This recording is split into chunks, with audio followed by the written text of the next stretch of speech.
Good morning, brave adventurers, and welcome back to the quest. I am AmalgamAsh, and this is one of the quests submitted to the 2023 HeroQuest Quest Jam. This is one of the quests submitted to the 2023. This is one of the quests submitted to the 2023 HeroQuest Quest Jam. Be advised that there will be spoilers for the quest in this video. And now onward, brave heroes. Kenaron's Curse. Epilogue to Kellar's Keep. Zargon has struck back since his defeat at Kellar's Keep. No doubt you recall Kenaron, the guardian knight who kept the Dread Host at bay, falling only after his king and comrades were safe. Obsessed with revenge, Zargon has ordered the orc priestess Molgoth to Molgoth? Molgoth. I used to be a Molgoth. Molgoth to disturb the knight's final rest, and her goblin acolyte oh, you're doing it on purpose. Goth-Gif to oh no. Goth GF, to capture his surviving kin. Now, Kenaron's soul is fragmented and cursed to serve the forces of dread, until you can free his family and defeat Molgoth. I mean, speaking from experience here, the only way to defeat a Molgoth is to exclusively install prep stores at the mall. Take away Hot Topic, take away Spencer's, no more Molgoth. Done. Alright, so the quest notes don't say where the heroes start. I'm going to assume they start on the stairwell. Quest designers, please tell me where your heroes start. Kenaron's Curse. Epilogue to Kellar's Keep by My Dad is Dracula. I swear, that's the name. That's the name.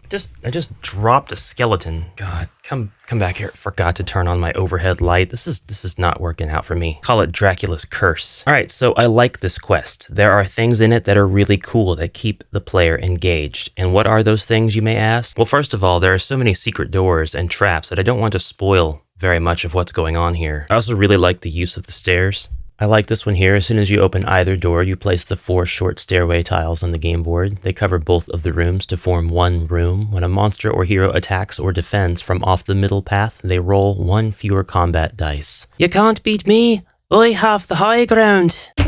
Uh-oh. Oh, but skulls don't count as defense dice.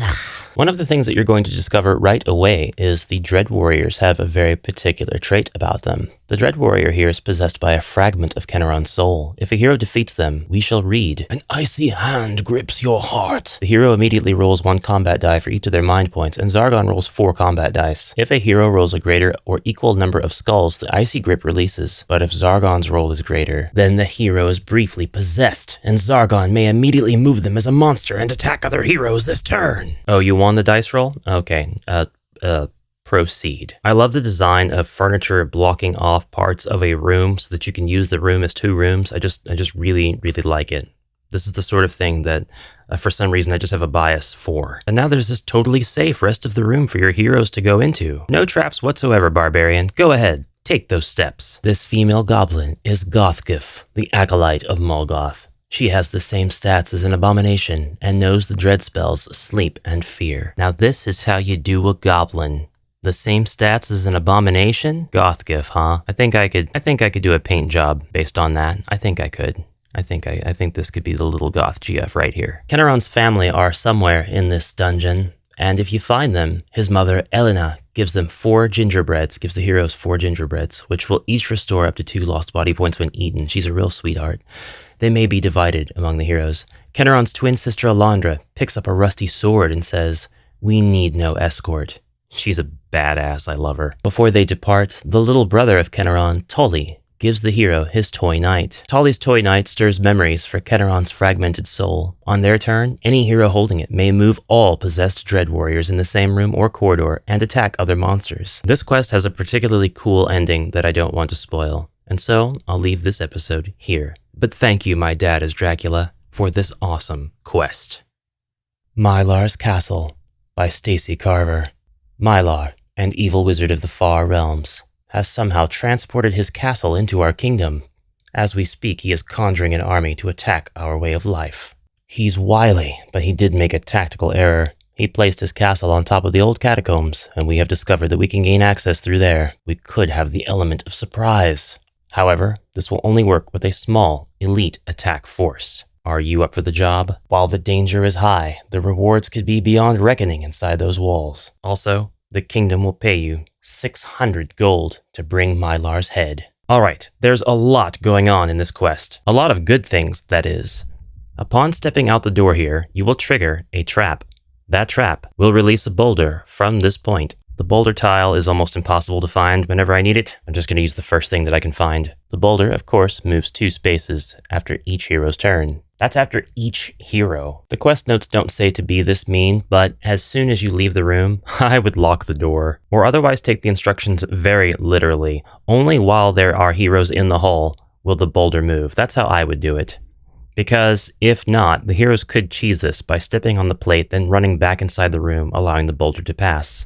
The boulder does, however, follow a predetermined path all through this corner quadrant of the board until it smashes through this wall, after which it will go all the way back to the beginning and then disappear. So that's a pretty well documented trap, and it's also really cool to have. Now there are undead for days in this quadrant of the board, and I love it. A blank room, you say? Why no, this teleports you across the board, right in front of this abomination, who just wants friends. After your heroes are done showing the abomination the true meaning of friendship, Mylar is in the next room. And he's no pushover, with 8 body points, 5 mind points, 4 attack, 4 defend, lightning bolt, tempest, command, summon orcs. But this is a bounty that's worth it. The hero who defeats Mylar will find the wizard's cloak, the wizard's staff, and the ring of return. And if that hero is not the wizard, then your wizard player can beg for them to give them all of that stuff. That's what I would do. Shamelessly beg. That's not the end of this quest either. There's actually a lot more past these doors. But this is where I must stop. So thank you, Stacy, for this awesome quest. Odd Jobs. Bandits by Inky. Heroes, I've received a missive from the Merchants Guild stating that they need assistance. A caravan moving a large sum of gold was beset by bandits who stole the chest the gold was stored in. The bandits have holed up in Lowengrad's tomb, south of the 7 Giants Mountains. Your quest is simple. Search Lowengrad's tomb for the chest and return it to the Merchants Guild. But beware, we know not who leads the bandits, and I have a suspicion the forces of dread may have a hand in this.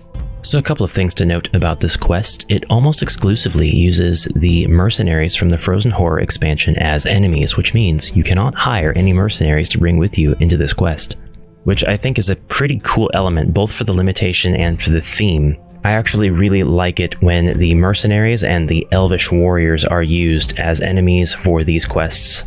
It's not that I don't appreciate the default forces of dread, it's just the inclusion of the more human enemies, or in some cases the elvish enemies, makes for a more compelling kind of relatable storyline. Like, what's the real good versus evil story there? It shows that dread magic doesn't only influence the decisions made by the monster races such as the orcs and the goblins, nor is it just only responsible for the resurrection of the dead. It also has the power to tempt and influence human minds as well. But enough of that. We enter this quest from the door in the northeast corner. We've got a really cool thing that happens as soon as you enter the dungeon. The scout will make a break for a door on the left-hand side of the board. I won't tell you what happens if he makes it or doesn't make it. Something about this quest feels clean. It's straightforward. I can't quite put my finger on it. It just feels breezy. The heroes might be tempted to split up during this quest because the level of difficulty actually kind of encourages it. It's kind of okay to split up. A Chaos Warrior. I'm just kidding.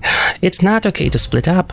Why don't you go on back to your business and I'll just close this door and be on my way. Yes, my warlock is Irish, don't at me. There is one room here that contains a chest that is, quote, full of gold, but the quest notes don't exactly say how much gold is in the chest, so I suppose that's up to Zargon. One of the rewards for completing this interesting quest is actually a coupon to the armory, 20% off any armory item. That's consumerism for ya. Inky, thank you for this awesome quest. Peewees Hideout, a quest created by Fodder, infamous bounty hunter Parakeen Peewee made his riches taking bloody contracts for lords and merchants, often over petty grievances. The king always turned a blind eye till Peewee's latest contract saw his trusted advisor killed for counseling him against selling the title of commander of the City Watch to vainglorious Baron Carmack Cowan. Now viewed as a threat to King, you have been promised 300 gold coins in exchange for Peewee's head. His hideout is guarded by goblins and mercenaries on Peewee's payroll. Let's get started. So this quest already starts off pretty original. Orcs are hobgoblins and have the following stats: 3 attack, 2 defense, 2 body, 2 mind, and 8 movement. And instead of an attack, hobgoblins may encourage other goblins within their line of sight, giving a +1 attack dice boost on their next attack. Very annoying. Although I set up the board in advance for this dramatization, I can say that that I easily avoided most of the perils in the center room by choosing not to go there until I absolutely had to. This is an example of great enemy placement. When the hobgoblins have the ability to let the goblins have an additional attack and the hobgoblin is tucked away in a safe place where they can simply do that, that means Zargon gets to use that ability and the heroes get to witness it. And the heroes have all the more feeling of impending danger, must destroy this goblin, must destroy that hobgoblin as soon as possible. I love it. The quest moved along at a pretty brisk pace. I didn't have any problems and I didn't feel like any of it was a slog. When I did finally enter the center room, I breathed a sigh of relief. Nothing but greenskins. And then I set off the falling rock traps and lost my barbarian. Overconfidence kills. Again, I'm a big fan of the winding staircase around the corner of the board. Love that feature. Also, here is a crossbowman, and the quest designer decided to put a pit right in front of him, which I think is always a great quest design idea. Although when the ranged attackers never move in, you kind of know that something's got to be up. 2 halberdiers in front of the closed door, and then we gain access to the last quadrant of the board. When we finally reach Peewee, we learn that he has 2 moves and 2 attacks per turn, making him suitably tough for this quest. I really like the lore presented here in this quest. I think it was really well done, and we have quite a challenging mission for our experienced heroes to run. I actually really like the inclusion of the different mercenaries. They're one of my favorite people to use in HeroQuest, if only because you get to change out the weapons and completely use different stats even though you're using the same miniature. I like that aspect a lot. I don't like that aspect about anything else that Games Workshop does, but for HeroQuest and for the mercenaries, I actually really love it. So with a challenging quest comes suitably rewarding treasures for completing it. There are treasures everywhere to be found in this mission, as well as a myriad of traps for the unwary, nay, foolish band of heroes who enter. Thank you, Fodder, for submitting this awesome quest. The Prisoners of Calabrax by Lex Mandrake. Traveling through the haunted lands of Rin, you and your companions were ambushed by the foul minions of Calabrax the Flesh Crafter. These pit-spawned orcs subdued you and dragged you to the dungeons beneath the Crimson Fortress to await your doom like so many others have before. Can you escape this unholy place, or will you become meat for the sorcerer's dark rituals? Hoya! This is very much an escape quest. The heroes have to find the stairwell to leave this dungeon and win.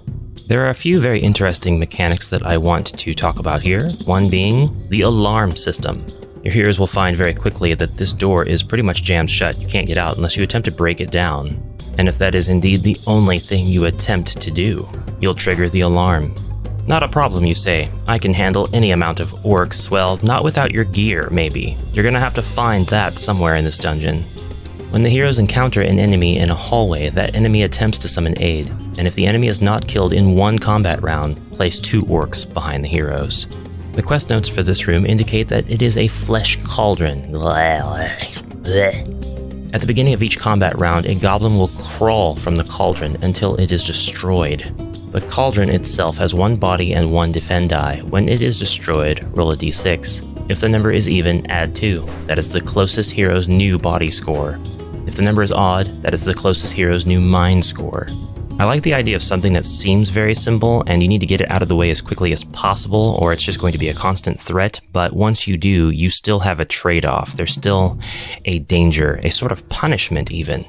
There are several more roleplay elements to this quest, and a few more mechanics that I won't cover here. You'll have to go check out the quest yourself, and see if you can escape the Prisoners of Calabrax. Search for the King's Commander by Ben McEwen. The King's Commander has fallen captive to the powerful Dread Sorcerer. Your job as assigned by the King is to rescue his commander and bring him home safely. The Dread Sorcerer knows 3 spells: Fear, Ball of Flame, and Lightning Bolt.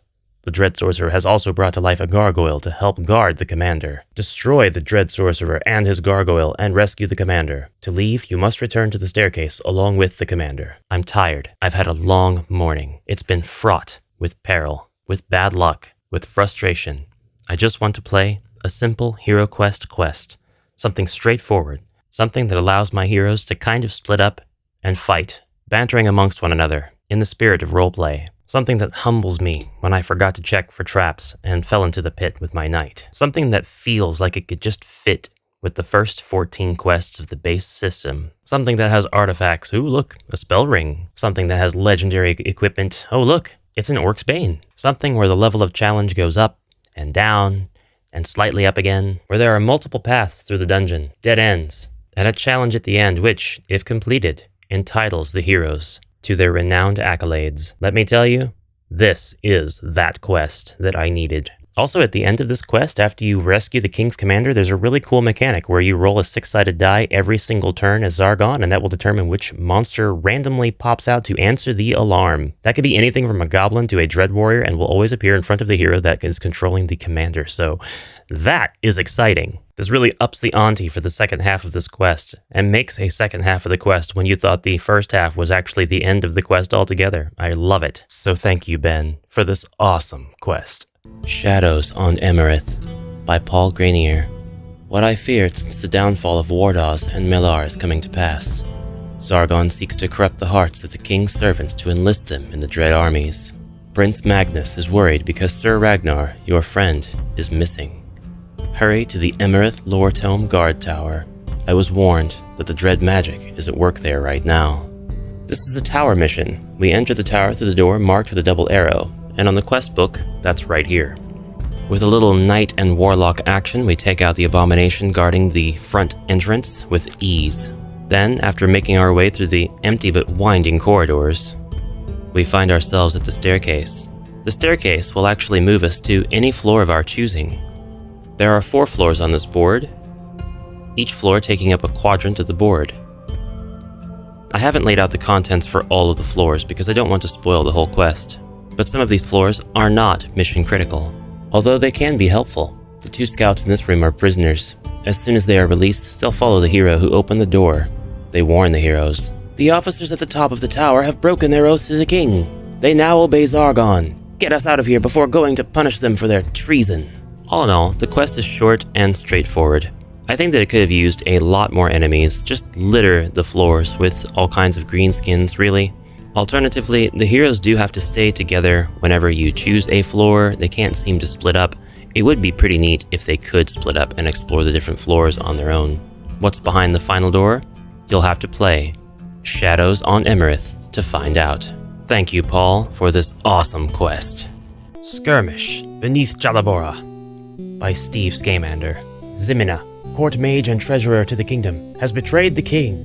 Aided by a cutthroat band of merciless goblins, she murdered the treasury guards and looted a vast hoard of the king's gold. Hidden beneath the volcano Jallabora, Ximena acts as paymaster to Zargon, using the stolen gold to recruit foul allies to the Dread Banner. The king's spies have discovered a small wooden door behind which a narrow tunnel leads down into the belly of Jallabora. Find and defeat the traitor Ximena, and return the gold to the king.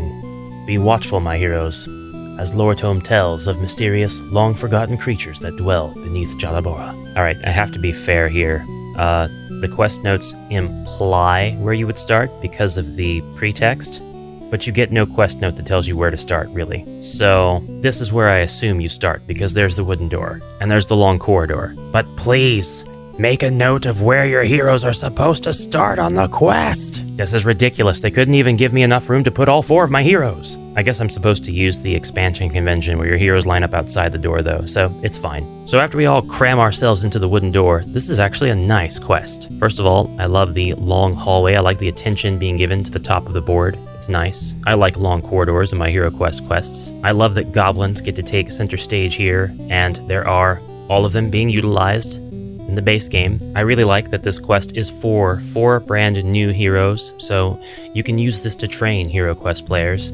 And after giving it a look, I think that the difficulty is just right for that purpose. At some point when crossing down this corridor, you awaken a rock beast, represented by a dread warrior. More corridors.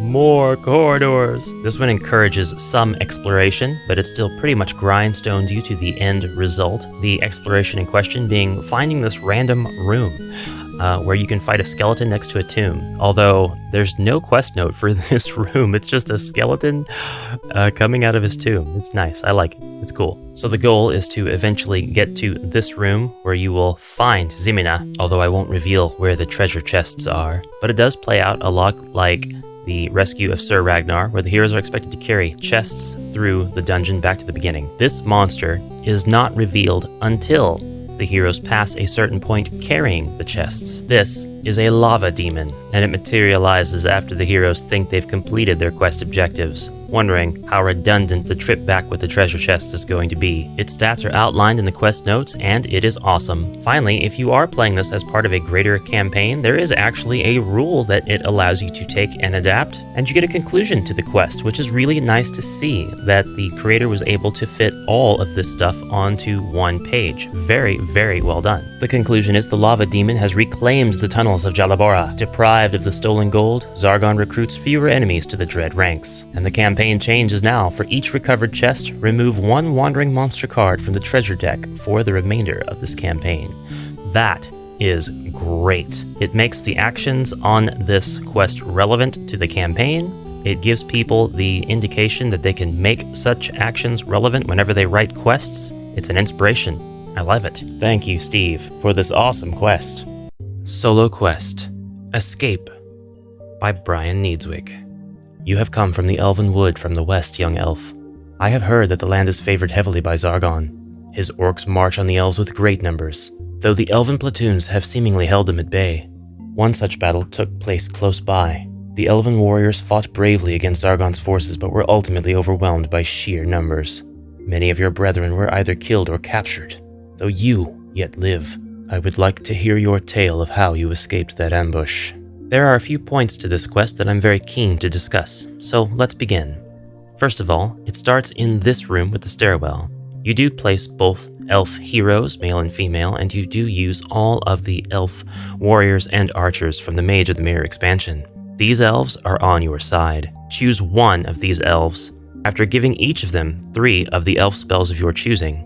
The elf that you choose will be the one that you play to escape. The other one stays behind with the elven archers and elven warriors. They cannot leave this room. They are keeping the greenskins at bay so that you can escape. Down the hall, there is an army of greenskins. Now, a regular adventuring party would have no problem keeping these guys at bay. In fact, it would be a fun challenge just for the barbarian and any one other hero alone. But after Zargon's first turn, Zargon will be able to place 4 goblins, 4 orcs, 4 abominations, or any combination thereof at the doorways. This means that there will be a constant onslaught of greenskins coming up the hallway to get into this room, and you'll have to use your 9 warriors to keep them at bay, while your last elf goes through the dungeons alone. This quest, and now for a sorrowful bit of contention that I have with this quest, there is no quest note that actually links the stairwell to any other part of the quest. Read as is, there's no way to complete it. You're stuck in an endless loop of killing greenskins against Zargon over and over again until you've finally exhausted your forces. This might be a lot of fun to play anyway, just to see how long you can keep up this game of elf and orc. What the notes should have read explicitly is that this stairwell connects to this stairwell. Because of this minor detail, I fear this quest won't be able to rank to win the jam. However, should you choose to infer that the rules do indeed mean that you play the rest of this quest out by traveling through the stairwell, then you will find a very rewarding and enriching quest for a solo elf player. This challenge is on 2 fronts. 1, your elf must traverse a dangerous dungeon full of all manner of foes. And 2, your autonomous elf army must keep the encroaching greenskins at bay. Now, I do say that, but there is no lose condition if you do lose all of your elves at the stairwell. If the greenskins do manage to make it through this elf army, then I would imagine they are also able to go through the stairs. Should that happen, your elf should be far enough in the quest that it no longer matters. It also doesn't say that Zargon can't just send one of the greenskins straight to the stairs should they make it without having to kill every one of the elves in the room. But in the unlikely event that they do, I'm not going to say that you have to have Kellar's Keep in order to play this, but if you do, it certainly makes the presentation a lot more awesome. But your greenskins are going to need to have the movement through the corridors to catch up to the elf, and they might not be able to do that if the elf is far enough in. Note that in my opinion, this is not a bad thing at all. It's just a constant application of pressure. Can your elves survive this orc, goblin, and abomination onslaught? Play Solo Quest: Escape, and let me know how it went. Thank you, Brian, for this awesome quest.